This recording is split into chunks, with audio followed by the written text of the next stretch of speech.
Oi, gente.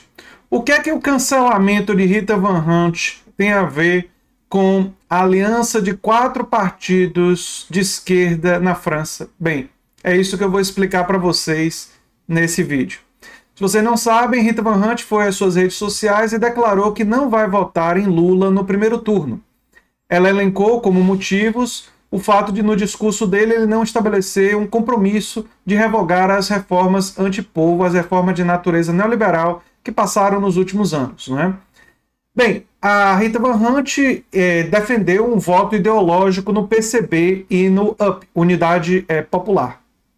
Eu não concordo com a Rita Van Hunt, mas eu respeito a sua opinião e respeito ela enquanto quadro de esquerda e sou contra o cancelamento da Rita Van Hunt. E vou explicar nesse vídeo por que isso é muito mais importante do que talvez você possa imaginar.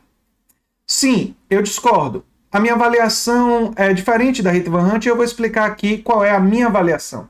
A minha avaliação é baseada, por exemplo, numa pesquisa Quest recentemente publicada que diz que Lula teria chances, com 46% dos votos, e com isso mais de 50% dos votos válidos, né?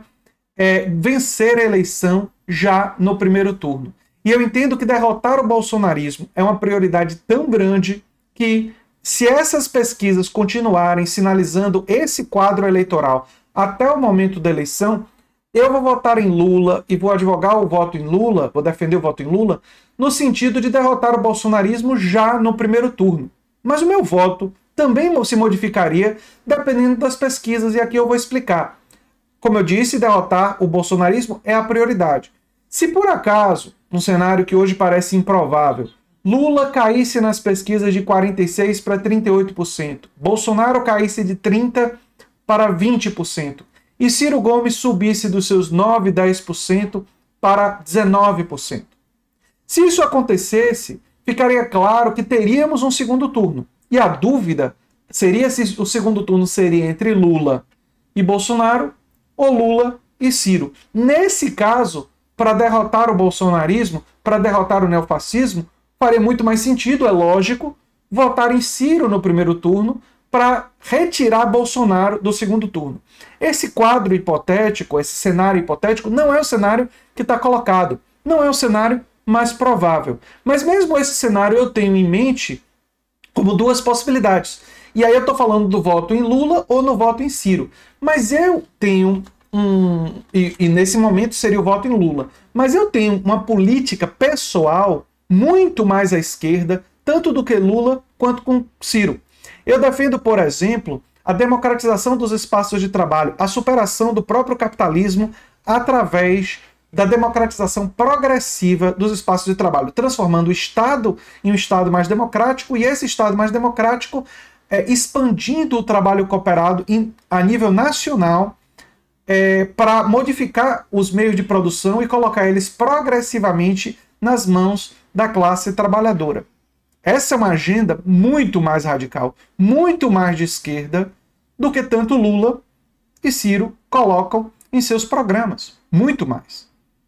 Mas eu não vou fazer um voto ideológico por entender que a ameaça do bolsonarismo ela é muito grande, inclusive de ruptura institucional, porque Bolsonaro tem colocado muitos militares no governo e tem tentado seduzir as Forças Armadas para embarcar numa aventura golpista, que hoje não é o mais provável devido à falta de apoio dos Estados Unidos, devido à falta de apoio da CIA e devido à falta de apoio tanto popular quanto da mídia corporativa brasileira. Mas é um risco que existe. E é por esses e outros motivos da agenda econômica do Bolsonaro e do seu negacionismo científico que o bolsonarismo, a meu ver, é uma ameaça civilizatória, inclusive em termos ambientais, e precisa ser derrotada já no primeiro turno.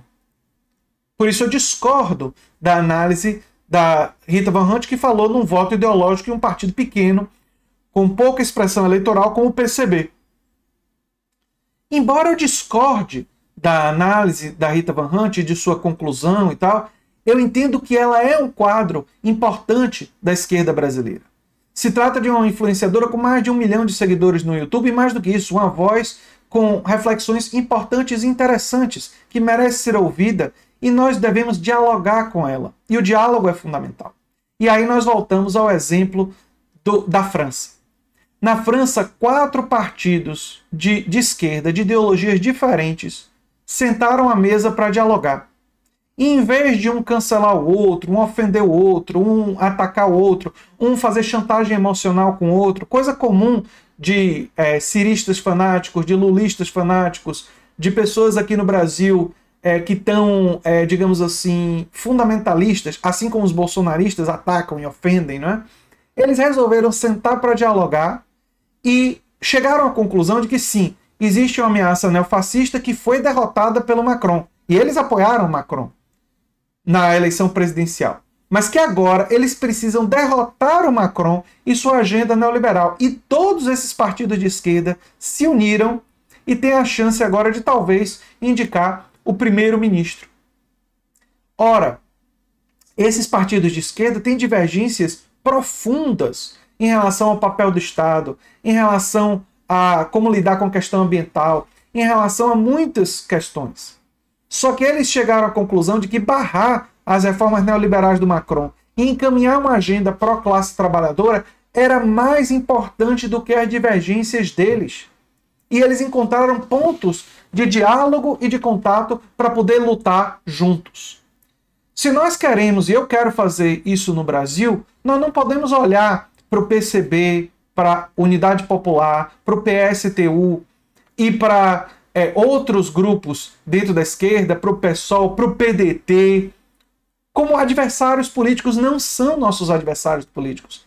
São muitos políticos dentro desses partidos, diferentes partidos e outros também, e no PT, e no PSB, e no PSOL, e pessoas sem partido, são aliados potenciais para uma luta pela classe trabalhadora. Uma luta para pressionar qualquer que seja o governo. Vamos supor que Lula seja eleito, como as pesquisas sinalizam.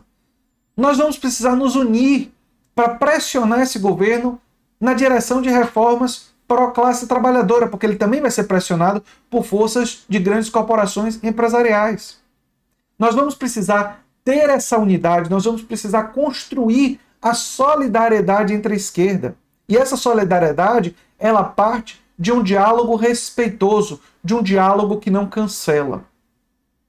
Quando as pessoas cancelam a Rita Van Hunt, quando as pessoas chegam aqui no canal e dizem: ah, André, discordei de você por isso, então vou me desinscrever do seu canal. Eu digo para essa pessoa: se você vai se desinscrever porque discorda de mim em um ponto, você nunca foi um inscrito verdadeiro. Porque o inscrito verdadeiro, é assim que eu chamo, né? É aquela pessoa que admira a minha reflexão, a minha voz e quer ouvir coisas com quais ela não concorda para aprender, para refletir e potencialmente para crescer. Porque foi assim que eu cresci, ouvindo pessoas que eu não concordo. Eu não defendia, até 4 anos atrás, renda universal de cidadania. Não defendia, não era uma ideia que eu defendesse. E aí eu fui apresentado argumentos. Primeiro por um autor e por um candidato que nem é socialista. O Andrew Yang, capitalista, né? Defende o chamado capitalismo humanizado e tal. E depois eu fui ver argumentos de pessoas de esquerda, como Eduardo Suplicy, aqui no Brasil. E depois eu fui ver outros argumentos diversificados. E fui persuadido que a renda universal de cidadania, enquanto um direito de cidadania, é uma boa ideia. Eu mudei de ideia. Democratização nos espaços de trabalho não é uma coisa que eu defendi desde sempre. Não. Eu fui conhecer o economista americano e marxista Richard Wolff no doutorado. E quando eu conheci esse economista, eu resolvi ler mais sobre democratização nos espaços de trabalho. Cheguei a encontrar, inclusive, textos do próprio Marx, Karl Marx, sobre isso. E um discurso dele na Aliança Internacional dos Trabalhadores, com o qual eu me identifico muito com aquele discurso de Marx. E depois eu fui ler outros autores e cheguei à conclusão de que democratização dos espaços de trabalho é uma estratégia fundamental, central, para a superação do capitalismo. Ora, se eu tivesse a postura do cancelamento, se eu ouvisse o Richard Wolff e pensasse: ah, eu não penso da forma como ele pensa, eu discordo dele, portanto eu vou cancelar, portanto eu não vou estar inscrito no canal Democracia no Trabalho, Democracy at Work, e não vou ouvir o que esse cara tem a dizer, eu nunca teria aprendido um monte de coisas. E eu aprendi justamente porque eu tive a disponibilidade de pensar que ele, o economista Richard Wolff, poderia saber de coisas, poderia ter reflexões, poderia ter estudado coisas que eu não estudei ainda. E aí eu aprendi, e aí eu fui me informar com outros autores, Yanis Varoufakis e muitos outros. E a proporção que eu fui lendo sobre esses autores e lendo sobre diferentes perspectivas, em Gramsci, em Togliatti e em outros autores, eu mudei de ideia. Eu passei a pensar de uma outra forma, porque os argumentos que eles apresentaram foram argumentos que foram persuasivos para mim, me convenceram que a melhor forma de defender ideias de esquerda estava no que eles estavam defendendo, e não no que eu defendia antes.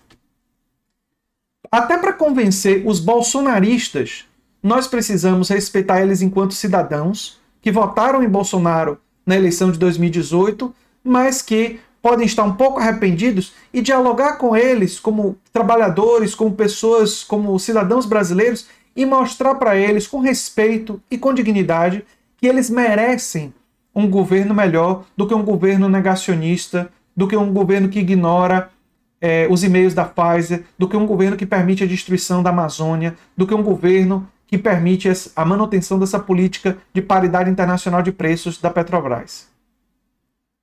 Ora, isso significa uma postura diante da vida, de respeito ao outro, de respeito à pessoa humana, à dignidade da pessoa humana.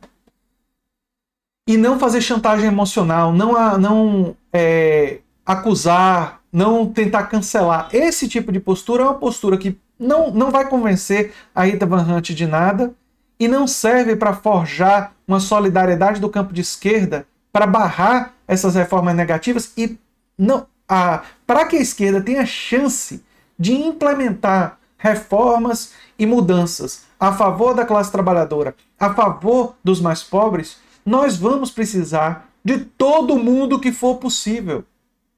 E a gente aglutina forças dialogando, aprendendo uns com os outros e sabendo que estamos do mesmo lado. Rita Van Hunt claramente é uma pessoa antifascista. Claramente, se tiver segundo turno entre Lula e Bolsonaro, ela vai votar em Lula. Ela falou o que ela falou porque ela tem uma concepção diferente do cenário atual brasileiro. E embora eu discorde dela, eu entendo que é fundamental respeitar ela, dialogar com ela e não cancelar ela. Para a gente poder pegar esse exemplo como exemplo estratégico do diálogo mais amplo que precisa acontecer na esquerda. Eu elogiei recentemente Carlos Lupe e sua ligação elogiosa, gentil, com Lula. Por quê? Porque Lupe mostrou que sim, Lupe vai apoiar Ciro Gomes. Sim, Lupe pensa diferente de Lula em relação a um monte de coisas. Mas Lupe demonstrou que quer o diálogo, que está aberto ao diálogo, que quer construir um caminho. E que quer, inclusive, que o PT absorva algumas das propostas que estão no programa do PDT. O que é absolutamente natural que ele queira, e esse diálogo deve ser estabelecido e construído. Ora, isso é muito importante.